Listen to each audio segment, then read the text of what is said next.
So I told everybody I would tell the story from how I remember, from the beginning to the end. So the last day I seen Dylan was May 4th, 2020.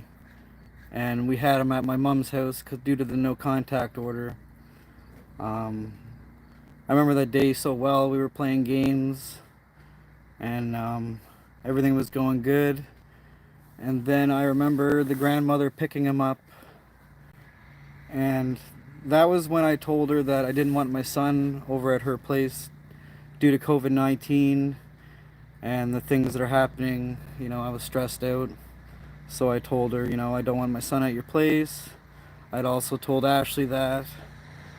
And the last day I seen my son, I forgot to say I love you because I was too busy arguing with the grandmother, because me and her never got along, ever.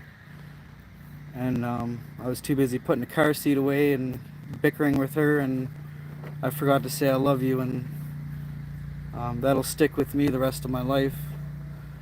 Um, Nobody can expect the impossible to happen, and you don't think it'll be the last time you see your child. So my advice to all the parents out there is cherish your kids, and don't take them for granted. Um, that's all I got to say about that. So May 6th, 2020. So I woke up that morning. I was anxious to get Dylan. Like, you have no idea. It was just like, I need to get Dylan. So I asked my mom. My dad was in the hospital getting some of his toes chopped off due to gangrene. So my mom was like, I don't want Dylan over today. And I got mad. We argued. So then, wasn't long after that,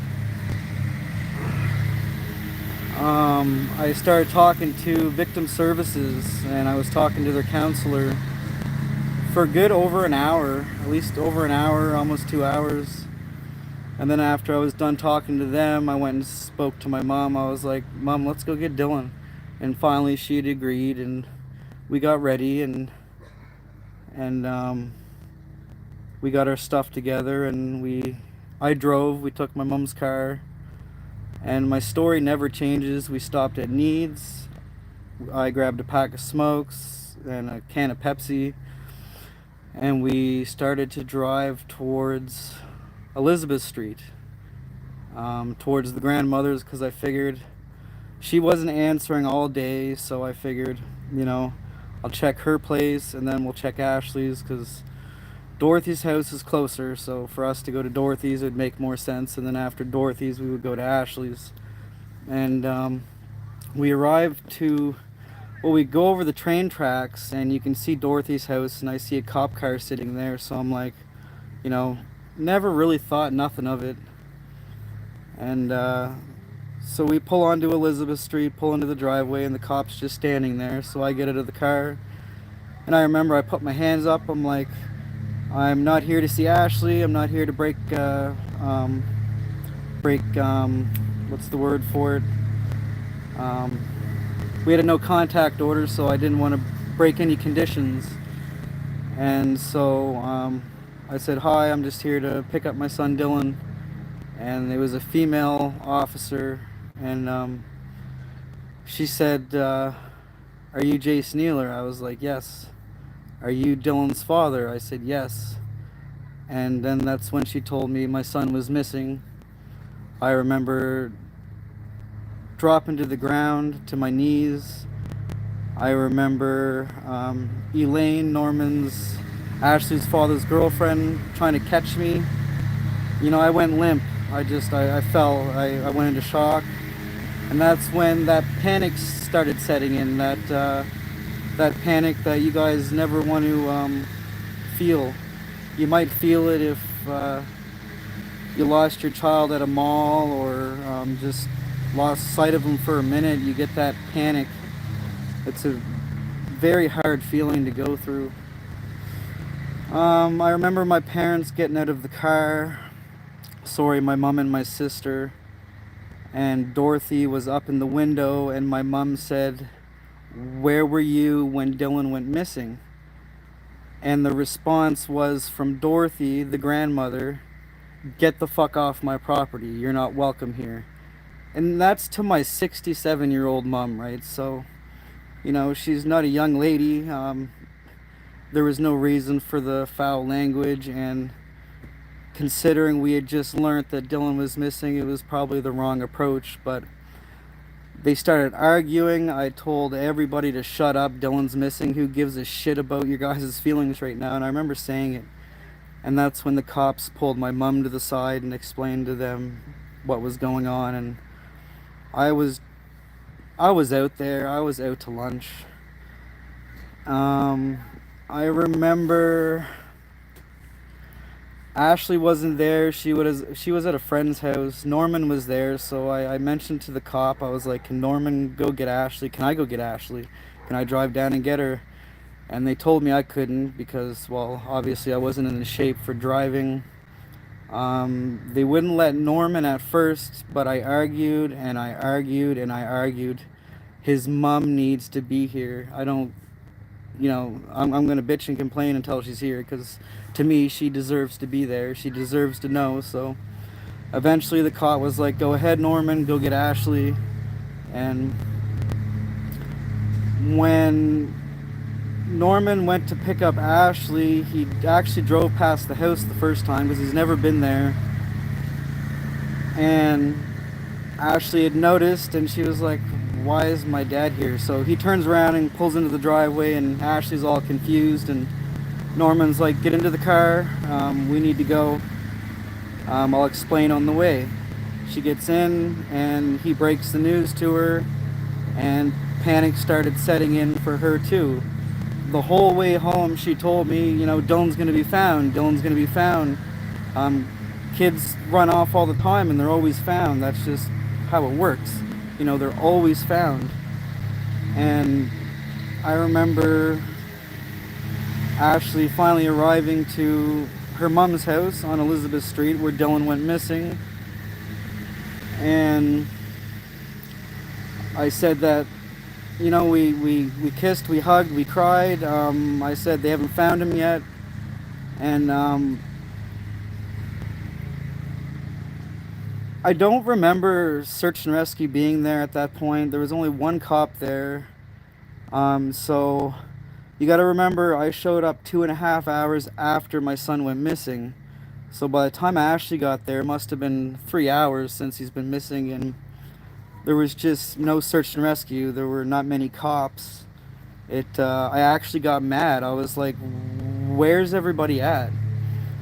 And then I remember seeing the canine unit, and I remember approaching the cop and saying, "Did you find anything? Did you find anything?" He said, "This dog's not meant for looking for children, especially after this amount of time." So I took offense to that. I got more angry. They weren't searching houses. I remember walking into people's houses. I was like, "Can I search your place?" I did that to about 2 or 3 different places, and then it was all a blur after that. You just start to break more and more. The feelings get worse.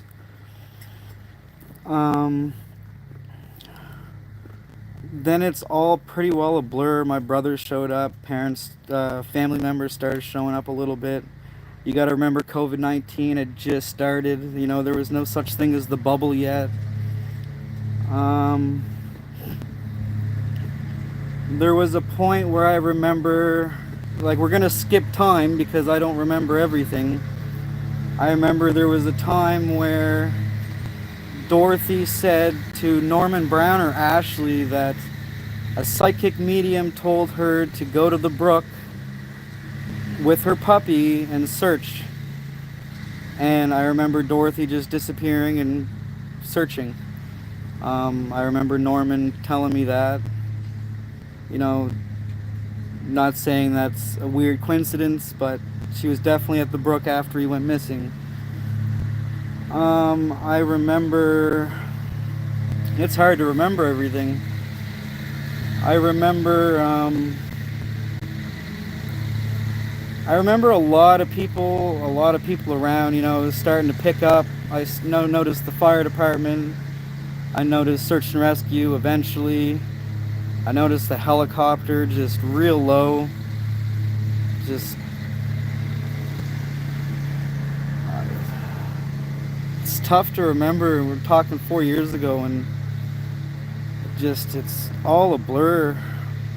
So I can only skip to different parts that I remember. Um,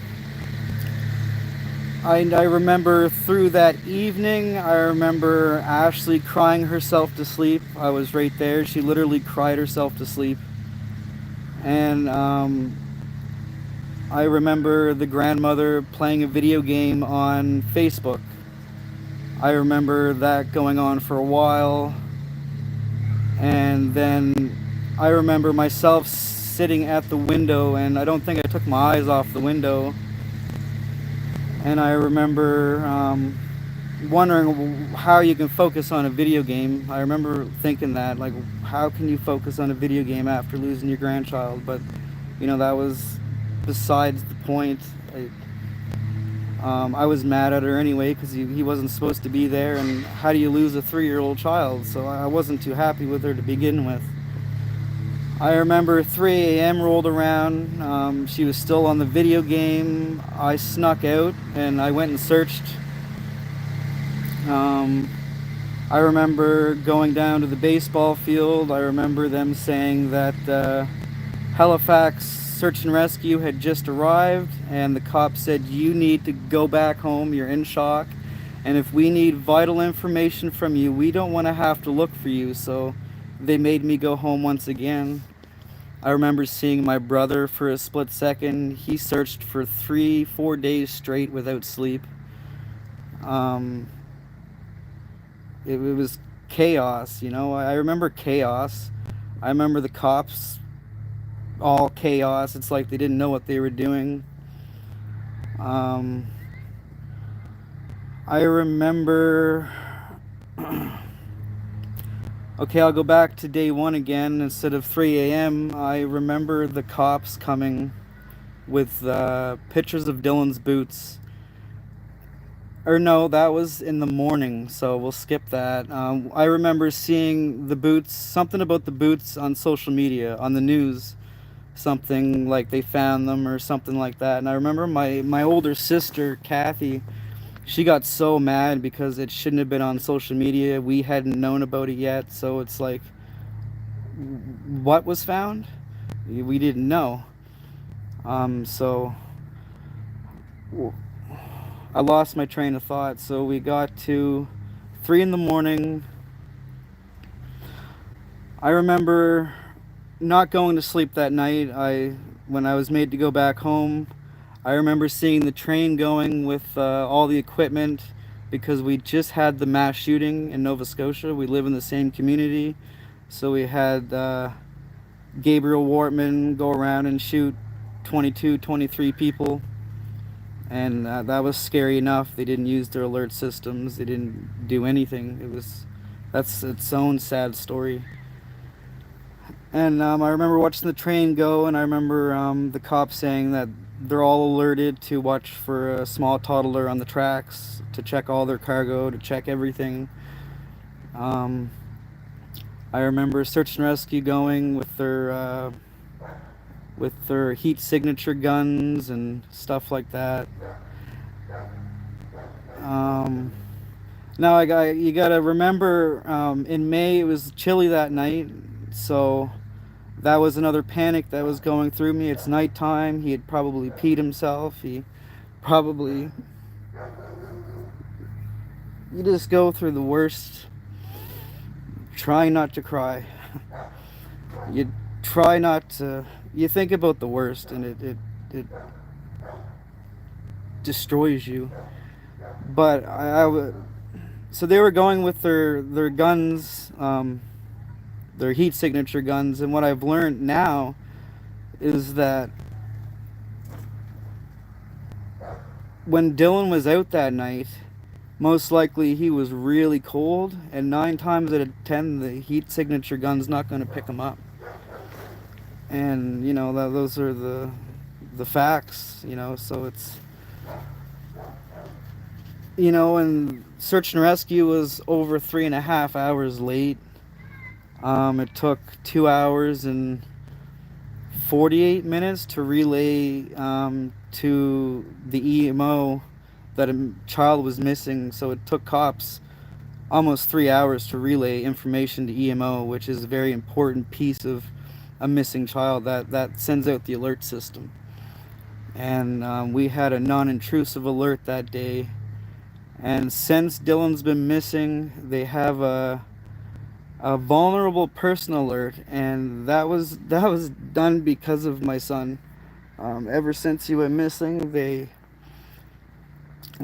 uh, they made that alert so anyone that's vulnerable, a small child and older men and women, so it'll go on all TV and cell phones and social media.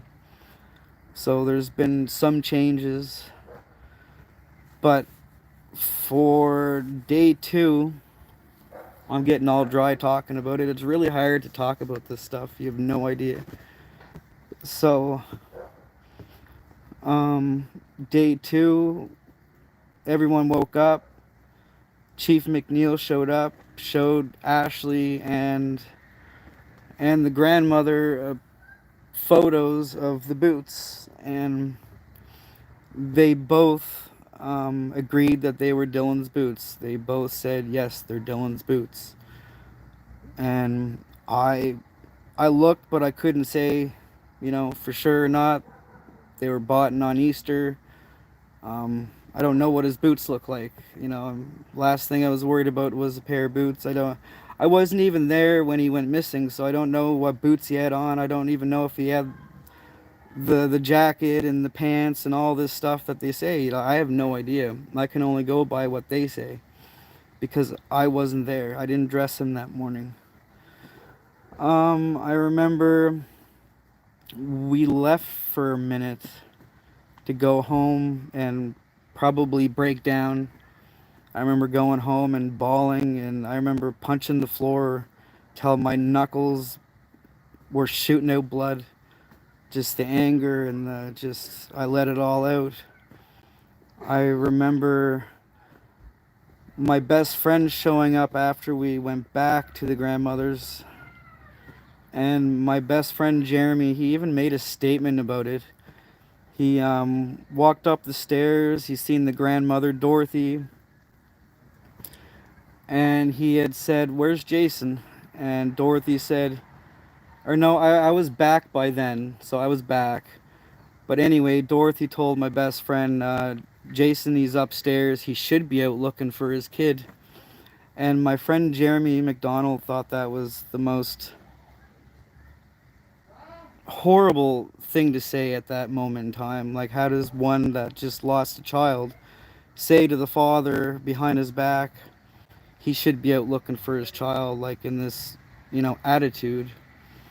So he just brushed it off. He found me, he gave me a big hug. He started searching also. Um, but I do believe that he said that Jeff said the same similar thing. He's upstairs with Ashley. He should be out looking for his kids. So um, Dorothy was very ignorant that day. I remember my other sister Nikki, showing up, and she'd be like, "You're not family. What are you doing here? You're just the stepsister," or something like that. And her and my sister got into it because, like, really? Like, these are things I remember my family telling me, that Dorothy was not a very friendly, welcoming person whatsoever. Um, I remember going to the command center. Me, Ashley, my sister Kathy. And in the command center, I remember them explaining certain things, like if Dylan in fact made it to the river, an example of what they were talking about, with it being cold water, chances are his clothing would have suctioned onto him, and it's possible that he could have been pushed from the river to the Bay of Fundy within 30-40 minutes. If that's true or not, I have no idea. I remember Chief McNeil, I think he lied about something that day, and my sister caught on, and she was like, "Excuse me?" Chief McNeil is not a very good person in my eyes, the chief of police. He's one of a kind. Um, I remember Norman said he went in, it was I think day 2, and he went into the police station to ask a question, and the chief didn't know he was there yet, and the media wanted to do a press release or whatever, and he heard the chief say, "Hopefully this is the last one." You know, like, what? Like, how can you be, like, hopefully it's the last one? Like, I'm sorry that you're having a busy day, but a child's missing. If it was your child, I'm sure, I'm sure it would have been better. I'm sure they would have had resources out, you know, just like that. I don't know why he was ignorant that day. We caught Chief McNeil in many lies. If you guys watch W5 News, Where's Dylan, then you guys would see, you know, he lied in that. We had a police complaint commissioner hearing. We hired a lawyer. It cost us over $6,000 to hire her on pro bono. And we learned that the deputy chief was pushed into retirement after my son's hearing. And Tom Fitzgerald or Fitzpatrick, head of Colchester Search and Rescue, he lost respect of the chief that day. He told me that to my face in front of my lawyer. My lawyer heard it, but when you're told things off the record, you can't bring that information into the hearing. So it's you basically have to live with it, knowing that these things happened. And anyway, I'm gonna go back to day 2. Day 2 is a really big blur. The more and more time went on, the more and more of that feeling I explained at the beginning, you know, it's your heart's just pounding. You can't eat. You don't want to talk to anybody. It's a horrible feeling. I remember day 3 we had a meeting, I think, a big meeting with everybody, and that's when they explained the mannequin. They wanted to try a mannequin the same weight as Dylan and the same clothing, just make the mannequin identical. That mannequin failed, by the way. It wouldn't leave the brook whatsoever, and it would catch up on certain areas that everything would catch up on. You could throw a pair of boots, or you could throw a ball into the brook, and the stuff would end up in the same spot the mannequin did. Code 1 did their own test. They threw 3 basketballs in, had them painted, and not one of them made it past the 102 highway. Not one of them. So they did the mannequin test. I'm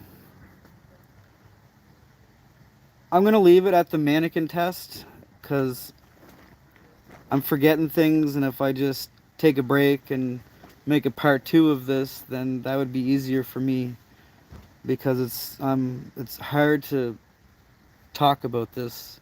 So I get overwhelmed and I start to get upset, and then my brain's not working right. So we'll call this part 1. I'll come back on and explain more into day 2, 3, 4, and 5 later on. Everyone that supports my son and my fight, let's bring Dylan home. Thanks, everyone.